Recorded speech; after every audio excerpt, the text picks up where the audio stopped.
La vie de prière est la capacité que nous avons de changer l'atmosphère. Est la capacité que nous avons de changer les choses en notre faveur. La Bible nous sait que Élie était un homme comme nous, mais il avait la capacité de se tenir et de parler et la chose va changer. La chose avait la capacité de changer à la parole d'Élie. Samuel était un homme extraordinaire. Sa présence pouvait changer les dons. La vie de prière, c'est au-delà même d'ouvrir la bouche. Il dit, approchez-vous du trône de la grâce par les soupirs. Et le niveau où quand les soupirs arrivent, ça dépasse même lorsque tu ouvres la bouche. Ce niveau-là, c'est la vie de prière. Il faut que ta vie soit une vie qui impacte ton environnement, qui impacte ton atmosphère. C'est là que ça commence. Je me pose la question, mais comment Jésus avait la capacité de se tenir quelque part? Et je lisais le passage une fois et la Bible dit que tous ceux qui le touchaient recevaient une force de lui, recevaient une capacité de lui, recevaient quelque chose qui permettait à leur vie d'être changée. Mais ce niveau-là, bien aimé, ne pouvait être atteint par Jésus que par la vie de prière. Pendant ces 40 jours, ne viens pas dans le but qu'on te dise quelque chose.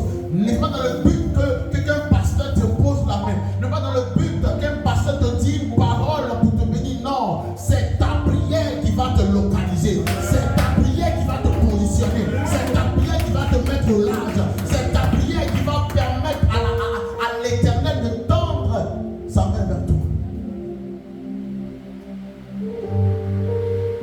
Il dit à Moïse, j'ai entendu le cri de mon peuple. Le cri du peuple de Dieu était une prière.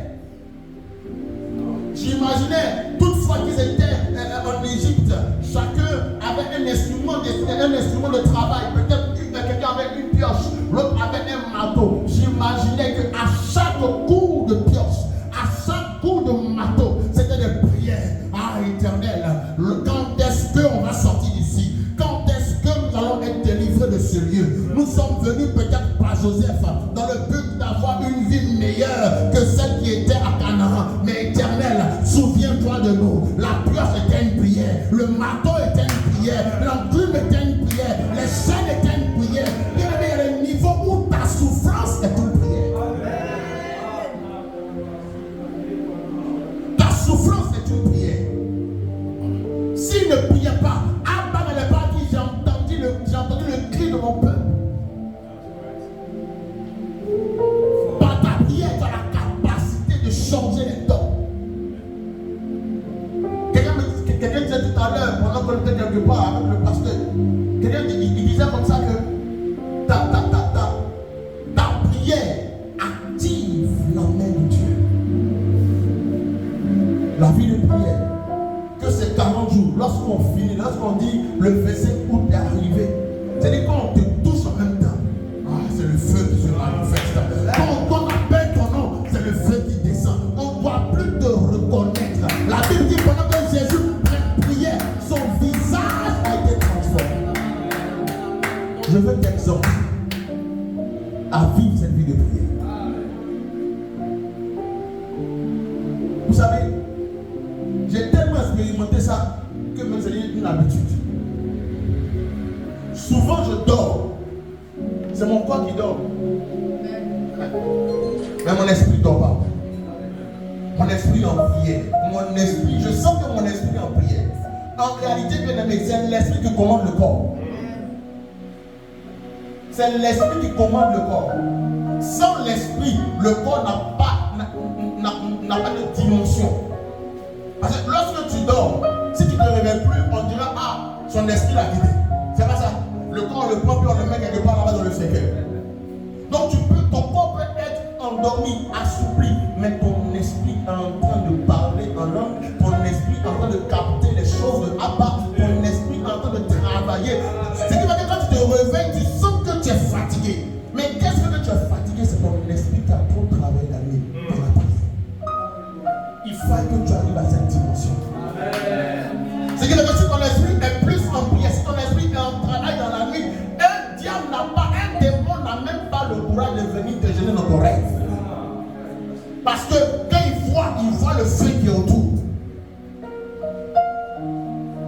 C'est un peu quelqu'un qui voit une silhouette, mais il voit qu'autour de la silhouette, il y a du feu. Il ne peut pas s'approcher. La vie de prière. Bien aimé, ta vie doit atteindre une dimension extrême de prière. Pendant ces 40 jours, manifeste cette dimension au nom de Jésus-Christ. Ce soir, nous parlons de la connaissance de Jésus-Christ. Le premier jour, nous avons été enseignés par l'unité, n'est-ce pas? Le pasteur a enseigné sur l'unité. Il a dit comme ça que être rassemblé et être ensemble, ce n'est pas pareil. Alléluia. Et c'est ce qu'il a dit. Être ensemble et être rassemblé, ce n'est pas pareil. Hier, nous avons été enseignés, n'est-ce pas, par le pasteur Pedri, par rapport à la dimension de Jésus, dimension haute, dimension sainte. Alléluia. Mais aujourd'hui, moi je vais te parler de la connaissance de Jésus qu'on peut acquérir en mourant. En mourant. C'est-à-dire que pour avoir la connaissance de Jésus, tu es obligé de mourir.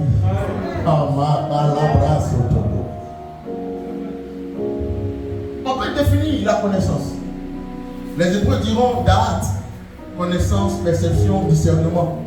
Les Grecs diront gnosis, qui veut dire connaissance générale de la religion chrétienne. On peut définir la connaissance de plusieurs manières. Mais j'ai compris par la grâce de Dieu que la connaissance ne peut pas être définie. La connaissance, ou du moins connaître quelqu'un, émane de la révélation. Connaître quelqu'un émane de la révélation. Tu peux manger avec quelqu'un tous les jours. Tu peux dormir avec quelqu'un tous les jours. Tu peux faire tout ce que tu veux avec la personne tous les jours. Mais cela ne veut pas dire que tu la connais. Est-ce que je vais quelqu'un ce soir? Ça ne veut pas dire que tu la connais. Parce qu'en réalité, pour connaître quelqu'un, il faut avoir la révélation de qui est cette personne. Pierre a mangé avec Jésus. Matthieu a mangé avec Jésus. Jean-même a dormi avec Jésus. La Bible dit qu'il avait la capacité de mettre sa tête sur la poitrine de Jésus. Mais la Bible nous enseigne que celui qui a eu la révélation de Jésus était Paul. Paul n'a pas connu Jésus, mais Paul a eu la révélation de Jésus. Bien aimé, la seule manière pour toi de connaître Jésus, c'est d'avoir la révélation de qui il est. C'est d'avoir la révélation de qui est-ce qu'il est. Voilà pourquoi il a dit à Pierre, ce que tu m'as dit, ce n'est pas toi-même qui l'as dit, c'est le Saint-Esprit qui te l'a révélé. Et parce que tu as eu cette révélation, je fais de toi une église, je fais de toi la pierre de l'église. Et les portes du séjour des morts ne prévaudront point contre elle. Bien aimé, la révélation de Jésus nous vient par l'Esprit de Dieu.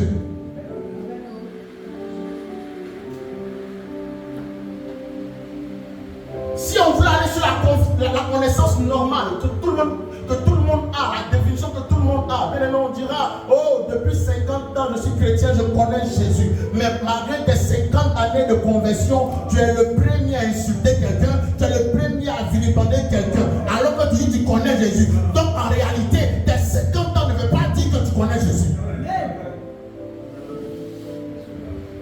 Ton ancienneté n'est pas la raison sine qua non de la connaissance de Jésus.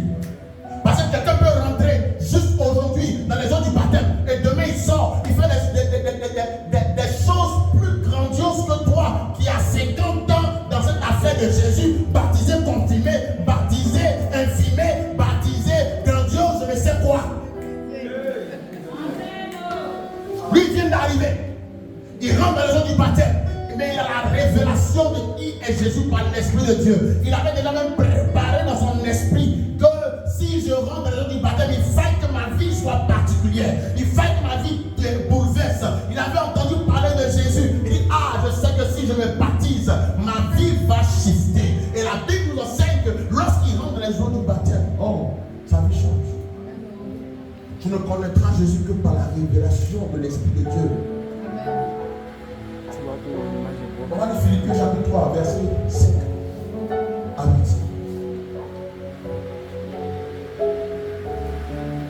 Philippiens chapitre 3, verset 5, on va dire verset 5 à 11. Je vais lire ma version parce que elle est un peu plus pointilleuse. Amen. Je lis. C'est Paul qui parle. Paul parle aux Philippiens. Alléluia. Paul dit, j'ai été circoncis le 8e jour. Je suis israélite de naissance, de la tribu de Benjamin, de pur sang hébreu.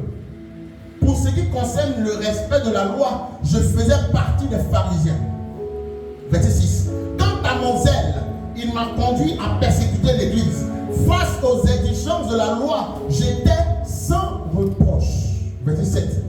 Toutes ces choses constituaient à mes yeux un gain. Mais à cause de Christ, je les considère désormais comme une perte. Je vais même plus loin. Tout ce qui en moi, je pourrais me confier, je le considère comme une perte à cause de ce bien suprême, la connaissance de Jésus-Christ, mon Seigneur.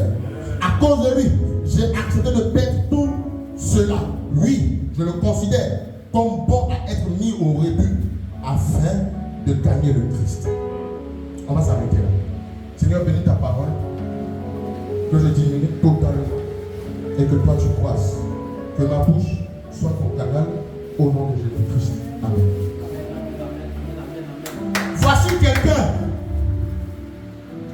qui avait toute la connaissance.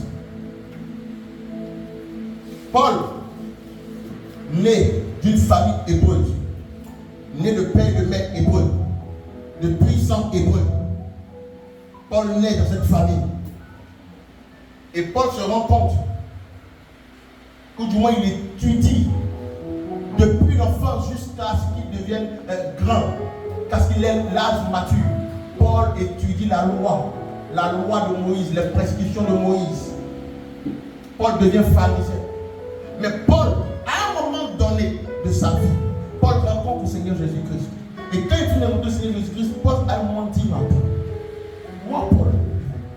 moi Paul, j'ai été circoncis. Alors que la circoncision, bien aimé, était une alliance que Dieu avait donnée avec les enfants d'Israël. Donc en réalité, la circoncision était normale. Donc on peut s'appuyer sur ça pour dire que Paul était dans la vérité. Paul a été circoncis le 8e jour. Il finit d'être circoncis le 8e jour, il ne s'arrête pas là. Il dit que lui, il est né d'une famille hébreu, puissant. Il n'est pas mélangé. Il finit de dire ça. Il dit qu'il a marché selon la loi. Il finit de dire, puis il dit qu'il a marché selon un zèle qui l'a mené à persécuter qui? À persécuter l'église. Bien mais souvent ta connaissance humaine peut t'empêcher ou peut t'envoyer dans une dimension de méchanceté. Paul connaissait la loi. Il connaissait l'Exode, il connaissait Genèse, il connaissait Deutéronome, il connaissait le Pentateuque, la loi de Moïse, il la connaissait. Tu touches Paul, il vomit. Tu touches Paul, il te récite de A à Z ce que Paul a dit. Mais cette loi, Paul dit qu'il prenait pour persécuter l'église. Pour Paul, cette connaissance était logique. Pour Paul, cette connaissance était normale. Pour Paul, cette connaissance qui répondait à la pensée de l'homme était ce qu'il faisait de mieux. Mais il a fallu qu'il rencontre Jésus. Il a fallu qu'il rencontre l'Esprit de Dieu pour que Paul réalise que toutes ces choses étaient une perte au lieu de gain. Quand tu connais Jésus, tu te rends compte que tout ce que tu as acquis avant la rencontre véritable avec Jésus n'est que zéro.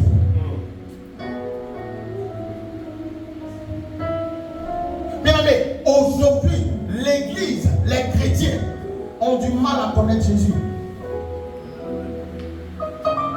Parce qu'ils sont dans des familles chrétiennes. Alors moi, depuis, je suis né dans une famille assemblée de Dieu. Je suis né dans une famille méthodiste. Je suis né dans une famille catholique. Non, depuis, je suis né, on m'a montré comment on doit parler. On m'a montré comment on doit prier. Mais bien aimé, qu'est-ce qui te fait dire que cette manière qu'on t'a montré est ce que le Seigneur appelle connaissance?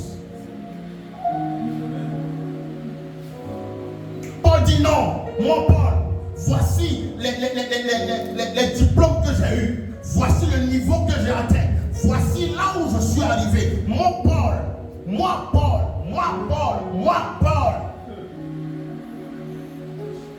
Et quand ils rencontrent Jésus, ils se rendent compte qu'on attend.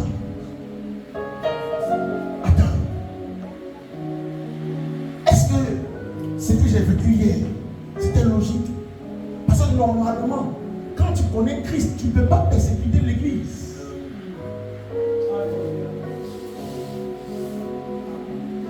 Quand tu connais Christ, tu ne peux pas te comporter comme un goujat. Tu ne peux pas te comporter comme quelqu'un qui n'a pas d'amour. Paul était un djihadiste chrétien. Paul parcourait les contrées pour attaquer.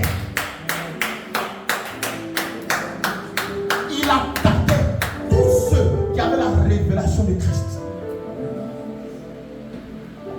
Mais pourquoi? Parce que selon lui, ceux qui avaient la révélation de Christ étaient contre nature, faisaient ce qui était contraire à la loi. Bien-aimé, Jésus n'est pas la loi. Jésus n'est pas la loi. Dieu n'est pas la loi. Dieu n'est pas la Bible. Jésus n'est pas la Bible. Jésus est hors de la Bible. Si tu veux mettre Jésus dans la Bible, si tu veux comprendre, avoir la connaissance de Jésus par rapport à la Bible, bien-aimé, tu vas faire fausse route. Parce que pendant que dans la Bible, on peut te dire de ne pas aller voir une prostituée, Jésus dira à Osée, va marier une prostituée.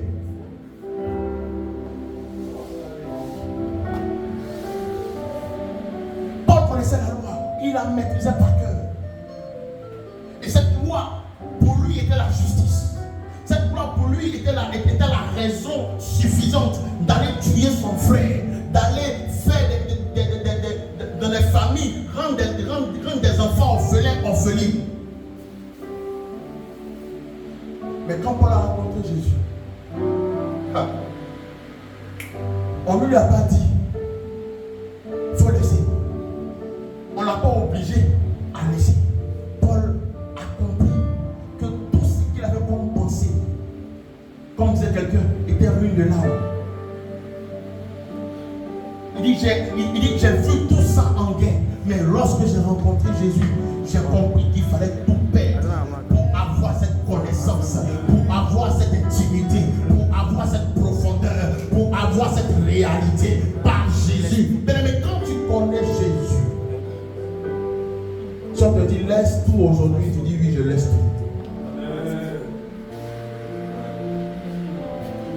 Combien de chrétiens aujourd'hui viennent peut-être à l'église par quelqu'un? Tu peux venir à l'église par quelqu'un. Non, je passais, j'ai entendu la musique, j'ai entendu la louange, ça m'a attiré, je me suis assis. Oui, tu t'es assis par la louange. Tu es rentré par la louange.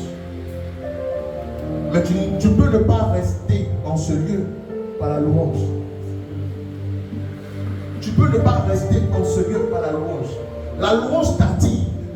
L'Éternel t'attire juste par. C'est pas même un poisson qui est attiré par une hameçon. C'est pas ça.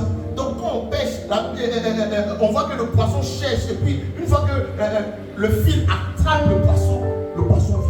Mais il y a quelque chose que chacun de nous a utilisé pour venir à l'église.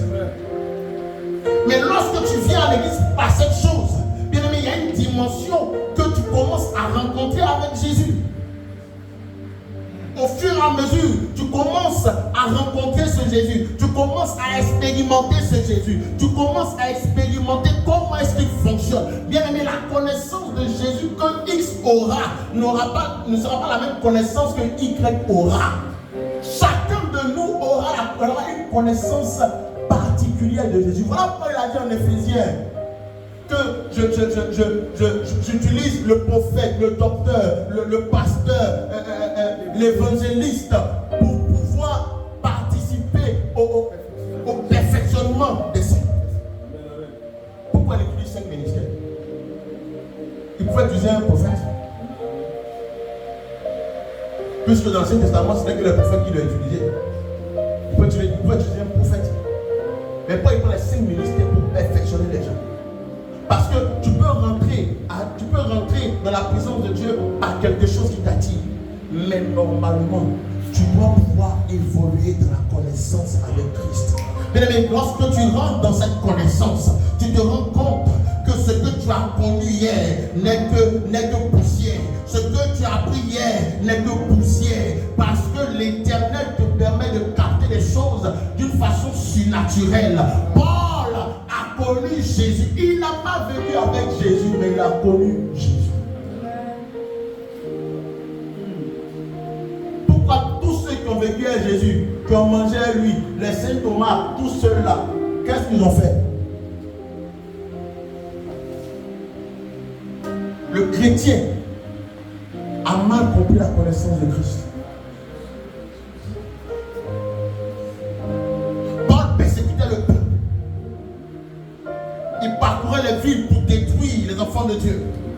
Et quand il arrive à Damas, la Bible nous enseigne que l'Éternel lui dit: Paul, pourquoi me persécutes-tu? Je comprends par là que le Seigneur lui donne une connaissance pour lui dire: ce que tu as appris de la loi, tout ce que tu as pu avoir comme diplôme, moi l'Éternel, là, je te donne plus grand que ça.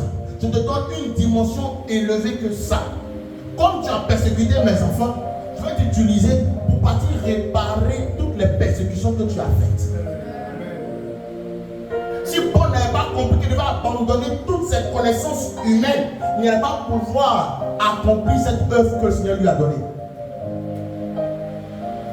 La connaissance de Jésus-Christ est fonction du plan de Dieu dans ta vie. Si Dieu t'a appelé à aller évangéliser les prostituées, bien-aimé, tu vas prier pour que le Seigneur te donne la connaissance de ce qui fait qu'une dame peut se lever le matin et être prostituée.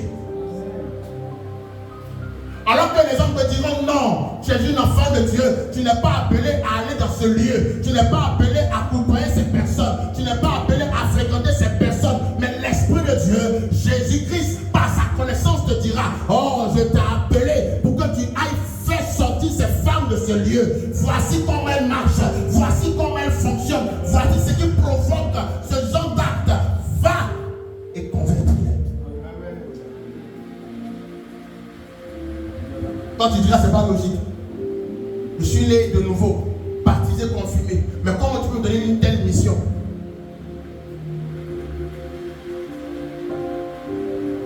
Pour connaître Jésus, pose-toi l'action de savoir qu'est-ce que Dieu t'a demandé d'accomplir sur la terre.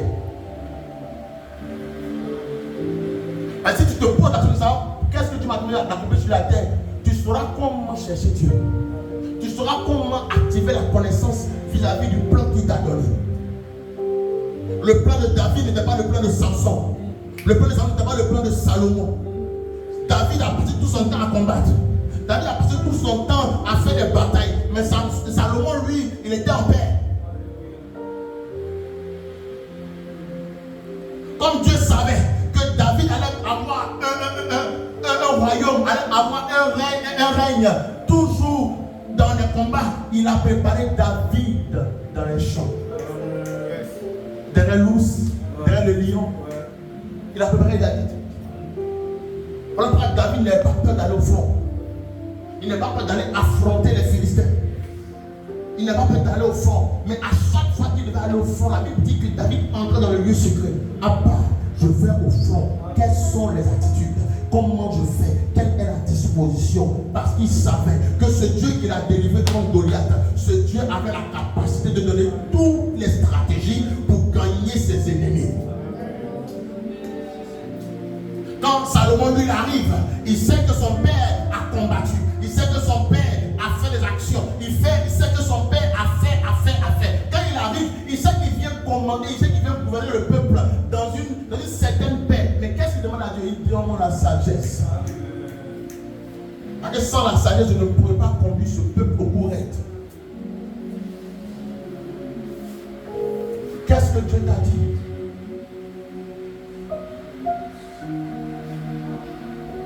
Si Dieu t'a dit que tu vas appeler, tu as appelé peut-être à être pilote, bien aimé, tu vas travailler à connaître Jésus et à demander au Seigneur de t'orienter dans les sentiers, dans les voies de comment être pilote.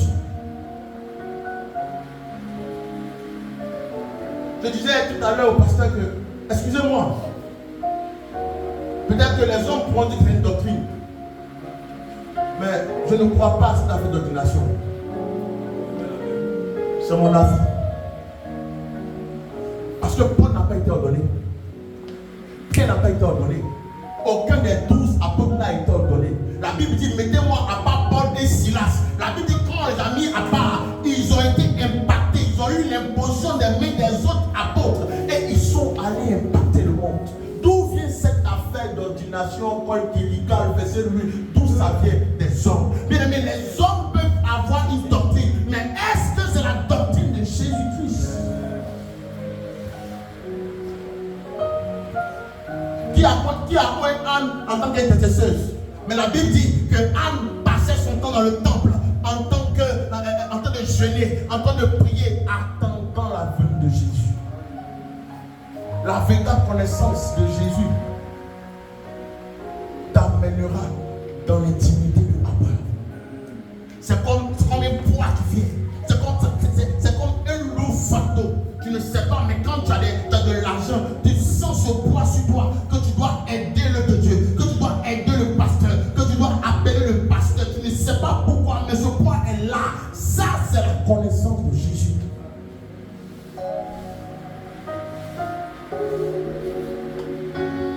Les églises n'évoluent pas parce que le chrétien n'a pas encore compris quelle est sa véritable position.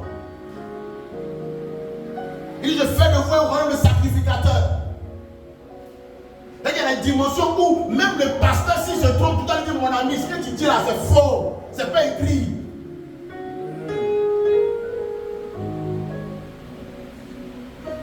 Je me connais la loi sur Facebook. Et puis, il y a quelqu'un qui a fait un post. Un de mes amis. J'étais choqué de la photo. Je ne sais pas si c'est à l'église, mais il a mis le pasteur qui prépare la vie de ses fidèles.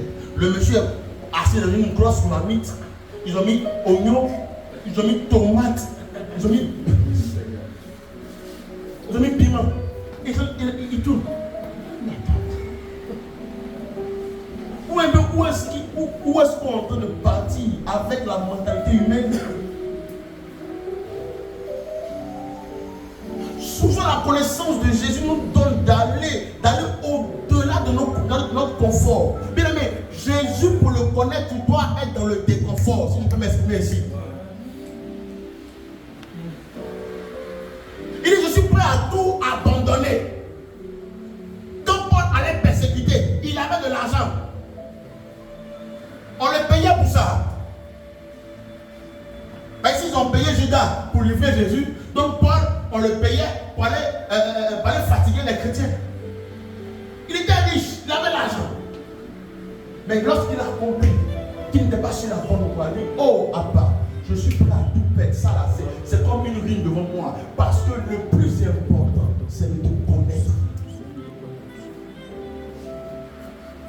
Tu as appelé à gérer un certain nombre de choses. Tu as appelé à aller peut-être arriver dans la justice, tu as appelé à aller dans la politique. Mais la connaissance de Jésus te donne le pouvoir venir. Daniel dit, ceux qui réussiront, c'est ceux qui connaîtront leur véritable Dieu. Mais Daniel avait compris ce mystère. Daniel n'était pas quelqu'un qu'on peut banaliser. Daniel était parmi les grands du royaume de Babylone. Vous imaginez, je suis assis où Daniel est là et puis il y a les francs-maçons, il y a les magiciens, il y a tous ceux qui ont la science occulte, qui ont la connaissance de la divinité. Mais qui était Daniel devant ces personnes? Quel poids il avait devant ces personnes? Ces personnes, ceux qui étaient autour du roi, avaient la connaissance de l'occultisme. Ils avaient la connaissance de tout ce qui est spirituel. Mais quand Daniel s'est rendu compte de là où Dieu l'a mis, il a dit, oh, si je ne te connais pas, je vais à la dérive.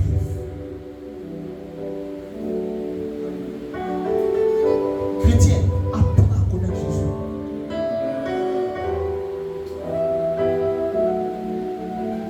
Paul dit, tout ça là, j'abandonne. Tant que moi, je te connais, c'est le plus important.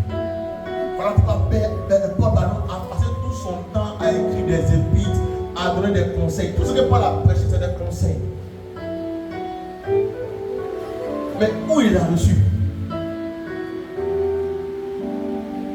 de la part de l'Esprit de Dieu, de la part de la connaissance de Jésus.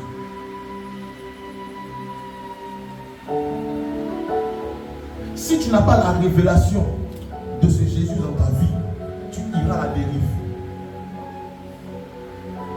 Parce qu'il va arriver un moment où Jésus peut te dire, aujourd'hui, ferme ta bouche. Aujourd'hui, reste à la maison. Mais si tu écoutes les hommes, tu parleras lorsque Jésus te dira, tais-toi.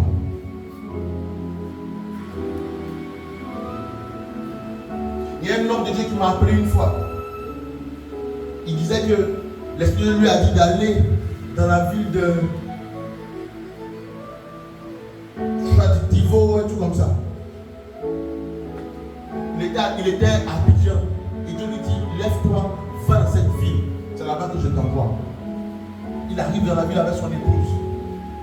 Et il m'explique son histoire. Il dit, quand il est arrivé, en un temps poids encore, il a bâti l'église. En un temps poids de corps, il avait vidé. Mais à un moment donné, il a fait un songe qu'il a mal interprété. Et à la suite de la mauvaise interprétation de ce songe, il dit il va avoir un père spirituel. Il prend le père, il va voir, il prie selon son cœur, il va voir l'homme de Dieu et il se met sous la couverture de l'homme de Dieu.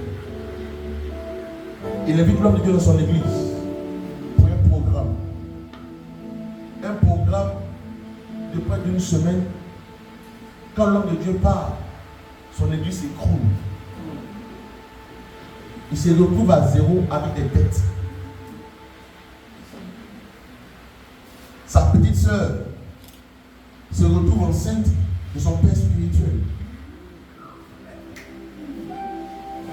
Jusqu'au point où il libère sa maison et puis il vient habiter dans l'église qu'il a bâtie.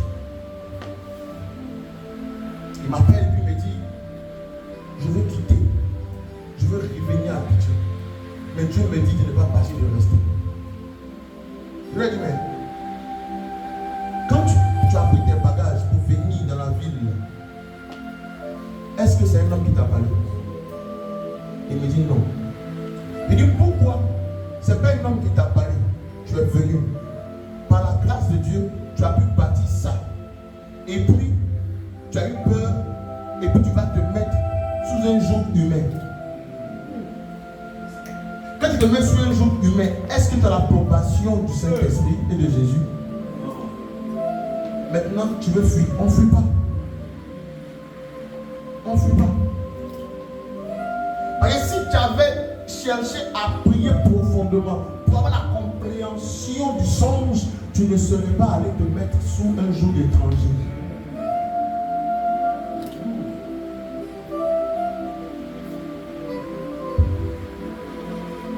Souvent on se dit, non, mais comment on va faire? Non, il fallait qu'on fasse telle chose, il fallait qu'on fasse telle chose. Mais est-ce que Jésus, par l'Esprit de Dieu, te l'a dit? Les gens se mettent dans des carambolages pas possibles, ils se mettent dans des équations difficiles juste parce qu'ils ont écouté les hommes et non Jésus.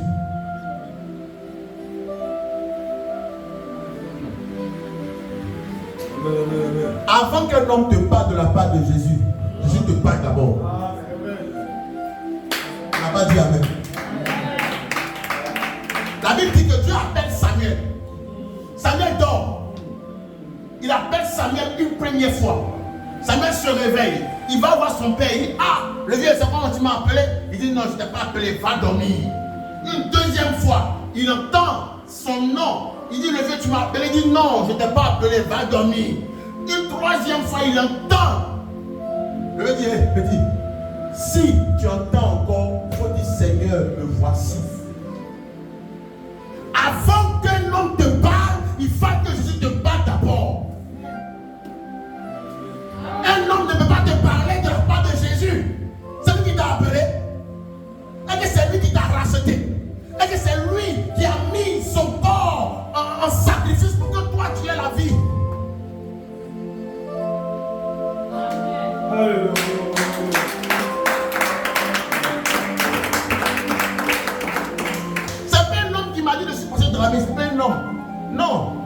non. C'est pas un homme. J'ai eu la révélation de cette affaire-là 4 fois en 2022. C'est pas un homme. Et j'ai commencé à prier. Je continue de prier. Mais aujourd'hui, quand je m'arrête ici, je me rends compte que Dieu n'a pas menti. Arrête d'écouter les hommes, écoute Dieu. Écoute l'Esprit de Dieu. Bien-aimé, tu es capable d'entendre la voix de Dieu. Dieu peut ne pas te parler audiblement. Il peut ne pas se révéler à toi physiquement. Mais Dieu peut utiliser. Dieu peut faire tout ce qu'il veut. Il peut te parler même par les vents. Il peut te parler par tout type de moyens. Mais avant que quelqu'un te dise, Dieu m'a dit, Jésus t'aurait dit d'abord.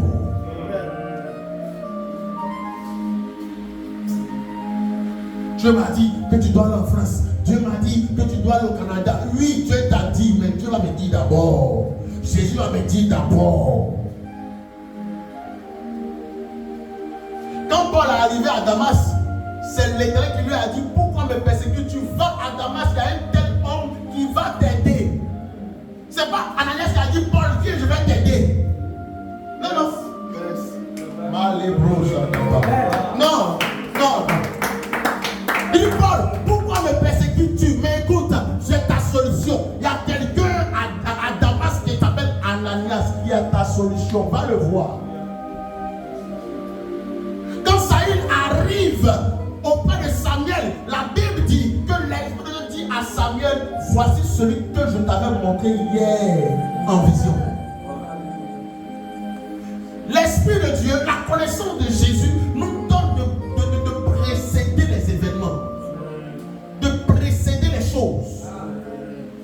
Donc quand ça arrive, tu dis, ah, on dirait que ça est déjà venu, ça ne m'étonne pas. Parce que j'avais la conviction que cela allait arriver. Cette conviction-là, ce n'est pas un doigt, ce n'est pas Cordoue qui te donne, mais c'est l'Esprit de Dieu, c'est Jésus qui met ça en tout cas. Quand tu ne comprends pas, quand tu ne connais pas cette dimension de la connaissance de Jésus, ton cœur est troublé. Quand le vent passe, quand le vent souffle, tu es troublé. Frère, arrête d'être troublé. Pierre, à un moment donné, a vu, il a reçu la révélation de qui était. J'ai dit, Jésus, ordonne que je marche sur l'eau. Pierre a commencé à marcher sur l'eau. L'instant où il a écouté le vent, il a écouté Matthieu qui était dans la barque. Oh, Pierre, il fait noir, viens ici, Pierre. Quand il a commencé à écouter les voix ici, il a commencé à se poser. Il dit, Jésus, aide-moi. Homme de peu de foi. À quelle dimension connais-tu ton Jésus? Moi, on m'a dit, le Saint-Esprit m'a dit que voilà où je vais arriver. Si tu veux, il faut dire que je suis nul. C'est pas toi qui m'as accouché. Mais si c'était mon père, tu dis que je suis nul, je m'en fous. Parce que pour que tu puisses me mettre au monde, il a fallu que Abba puisse décréter cela. Donc tu n'es qu'un canal, mais tu n'as pas la dimension, tu n'as pas l'autorité pour me dire que je vais échouer. Parce que mon échec ne vient pas de toi, mon échec n'est pas fonction de toi, de ta bouche. Non, je suis appelé à réussir, je suis appelé à dominer, je suis appelé à régner. Parce que c'est ce que Abba a dit de moi.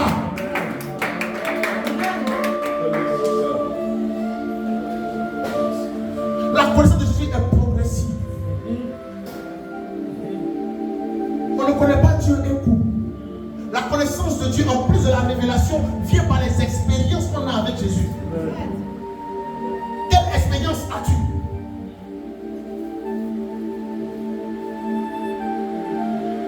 Aujourd'hui, je sais que mon Jésus ne permettra jamais que je sorte qu'on me charge une maison. Jamais de la vie. Parce que pendant que je pouvais devoir le bailleur, près de 4 à 5 mois, il a ouvert une porte là où je ne pouvais penser. Donc c'est pas maintenant où je suis arrivé à cette dimension qu'ils vont me chasser. On ne peut pas me chasser, même si je dois 1 million. Je connais mon Jésus. Je connais mon Seigneur, le pourvoyeur. Celui qui peut agir à 1 seconde de la mort. Celui qui peut agir à 1 minute de la mort. Celui qui peut agir à 1 minute de la mort. Oh, ce Jésus ne peut jamais m'abandonner. Il ne peut jamais me laisser. Je sais en qui j'ai cru.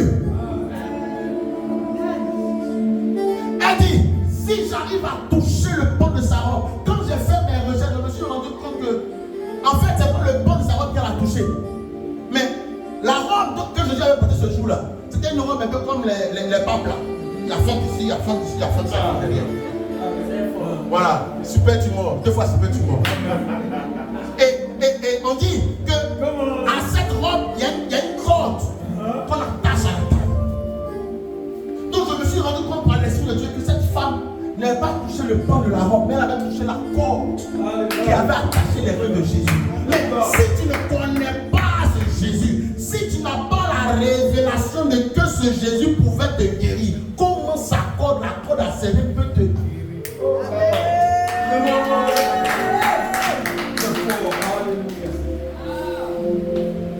Son argent était parti dans les docteurs, dans les hôtels de Chameau. Oh my God.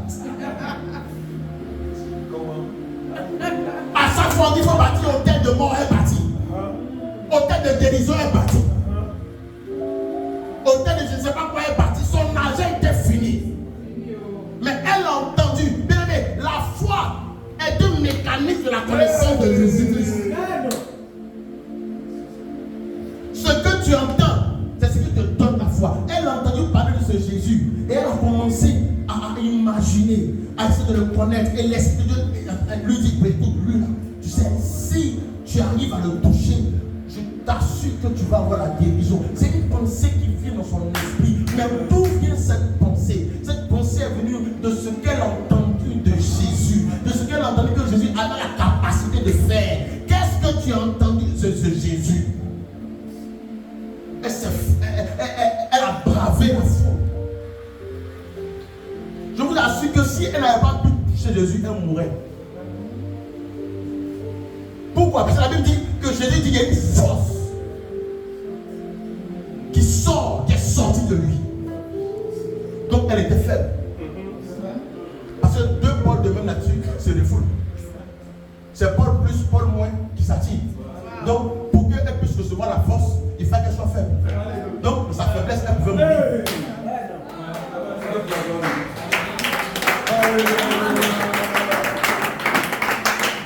Donc elle arrive là, elle atteint, elle a plus de force. Et elle touche la corde. Et puis la Bible dit qu'une force sort de Jésus. Il dit, attendez, pause. Une force est quittée de moi. Puis il dit, ah, Jésus, regardez ça. Toi, si tu en as fait les compliqués, toute cette foule-là, tu te demandes qui t'a touché. Il dit, je dis, une force est sortie de moi. La connaissance que tu auras de Jésus te donnera de poser l'action qu'il faut. Mais souvent, tu es là, tu réfléchis, tu cherches quelle solution trouver. Mais pendant que tu cherches la solution, il y a quelqu'un qui est assis dans son fauteuil là-bas qui a ta solution. Mais si tu n'as pas le récalibrage spirituel, tu ne peux pas savoir que cette personne a ta solution.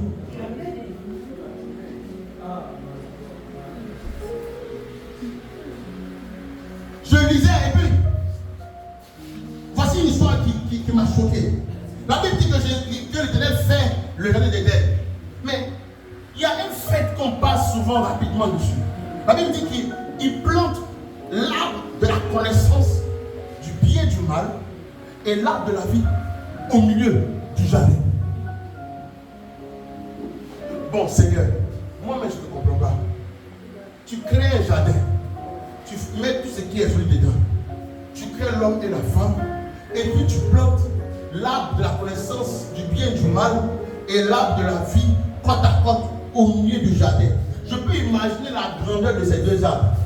Je peux imaginer la beauté de ces 2 arbres. Parce que si ces arbres n'étaient pas beaux, la Bible n'avait pas dit qu'Ève avait envie de manger. Sûrement que tous les jours que Dieu faisait, qu'elle se levait le matin, elle voyait la beauté de l'arbre et elle pouvait dire, oh, l'arbre est beau.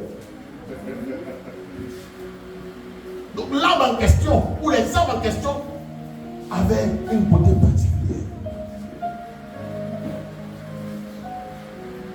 Donc je comprends aussi que quand Dieu met ce arbre, ces 2 arbres au milieu du jardin, le jardin, n'est-ce pas, représente l'église, représente l'atmosphère de Abba, n'est-ce pas? Mais il dit, écoute, Adam, ce arbre-là, pour le moment, ne le mange pas. Si tu manges, tu vas mourir. Pourquoi? Parce que Dieu voulait dire à Abraham que la connaissance du bien et du mal, la connaissance en général est progressive. C'est au fur et à mesure. Voilà pourquoi la Bible dit que nous sommes enfants. Nous avons accepté Jésus enfant, mais au fur et à mesure, nous devenons des fils. Tu n'es pas encore un fils. C'est vrai que je t'ai mis au monde. Tu as tout automatiquement. Tu as tout ce qu'un homme a. Tu as la patrie qu'il faut. Mais attends, tu n'es pas encore mature. Tu es encore un enfant. Si tu manges ça, tu risques de mourir. En réalité, l'arbre représentait deux réalités, deux divinités. L'arbre représentait Jésus par le bien et l'arbre représentait le diable par le mal. Parce qu'en réalité, si tu manges le mal, tu meurs. Le mal, c'est le péché. Le roi du mal, c'est le diable. Mais le roi de la vie, c'est Jésus. Voilà pourquoi il dit dans Jean que je suis la vie. Donc, l'arbre qui était au milieu, il fallait la connaissance. À quel moment il faut faire le bien? À quel moment il faut fuir le mal? À quel moment il faut faire le bien? À quel moment il faut fuir le mal? Mais malheureusement, Adam n'a pas compris la révélation. Adam et Ève sont laissés baigner. Et ils ont fait le mal. Le mal, c'était quoi? C'était de désobéir à Dieu. Donc, ils ont mangé le mauvais fruit. Celui-là, il y avait deux fruits. Il y avait l'arbre, il y avait le fruit du bien, il y avait le fruit du mal. Mais ils ont mangé le mauvais fruit.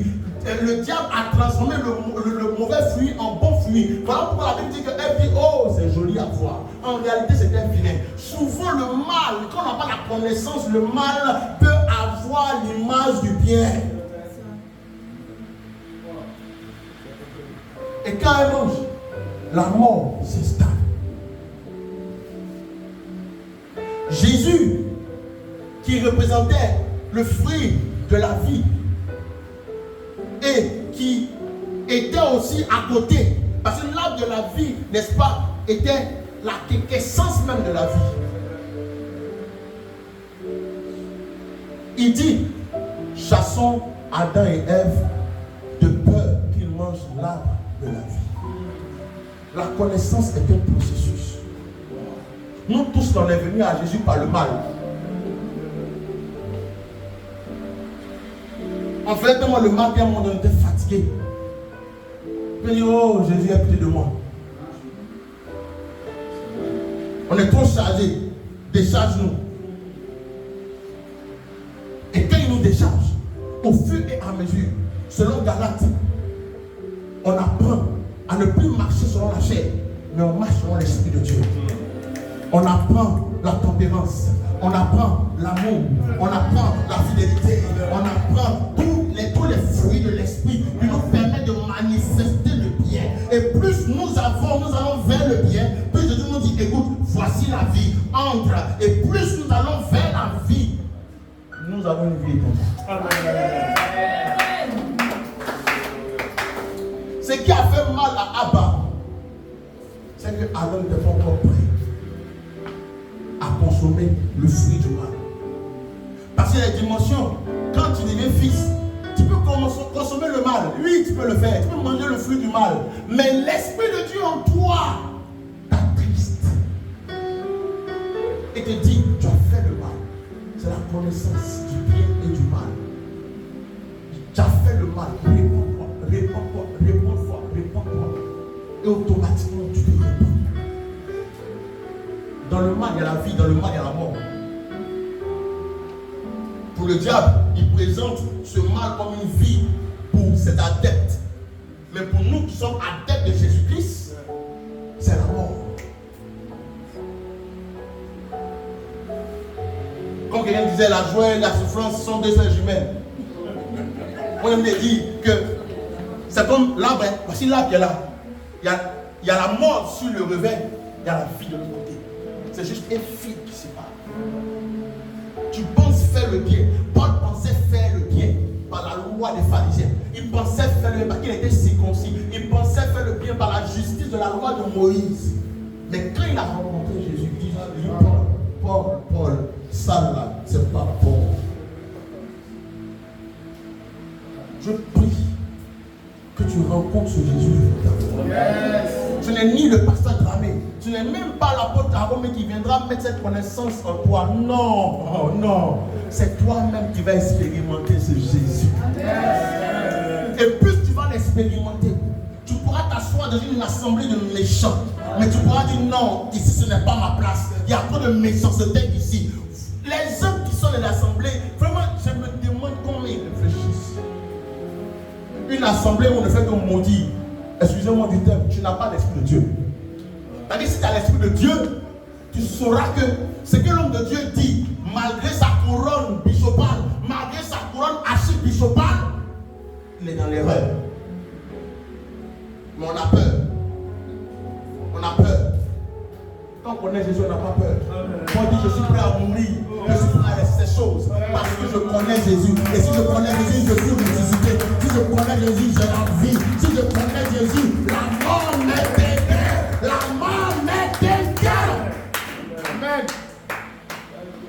Mon Jésus, personne ne peut me l'arracher. Personne ne peut me l'arracher.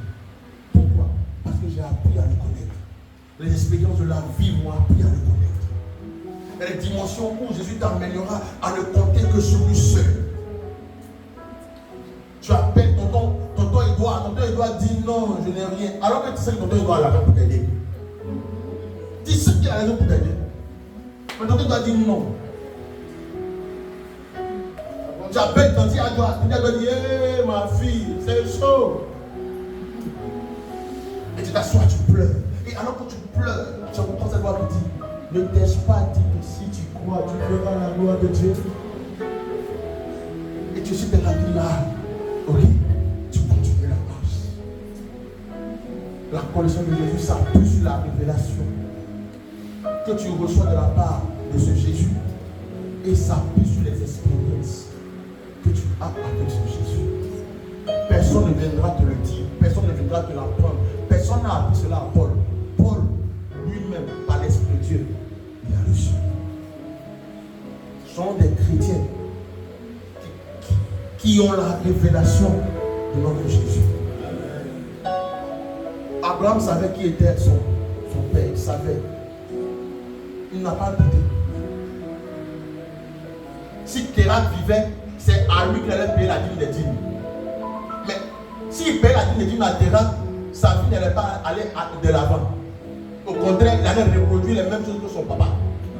Donc, qu'est-ce que Dieu fait? Dieu tue Kérat et puis Dieu même Melchizedek devant lui pour que quand il paie la dîme des dîmes, lui, Abraham, il devient aussi père d'une multitude.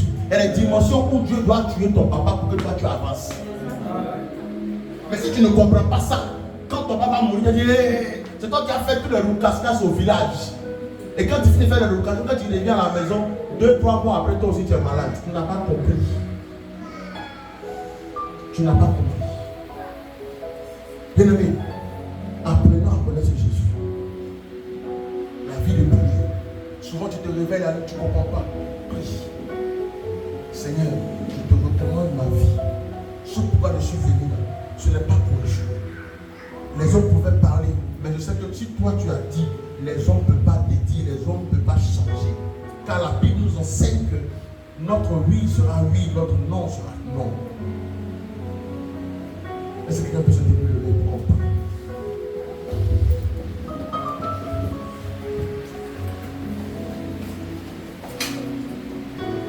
Il y a beaucoup de choses à dire sur cette affaire. Et je pense que tout au long de ces 40 jours, nous allons naviguer. Mais je veux que quelqu'un ce soir parle au Seigneur. Dis Abba, dis Seigneur Jésus, je veux que tu te révèles à moi. Comme tu t'es révélé à moi. Peut-être que hier j'ai compris, où je me suis dit que la loi, ou ce selon quoi je marchais, était juste, était bon. Donne-moi de savoir si cela vient de toi. Parle au Seigneur ce soir. Parle au Seigneur ce soir.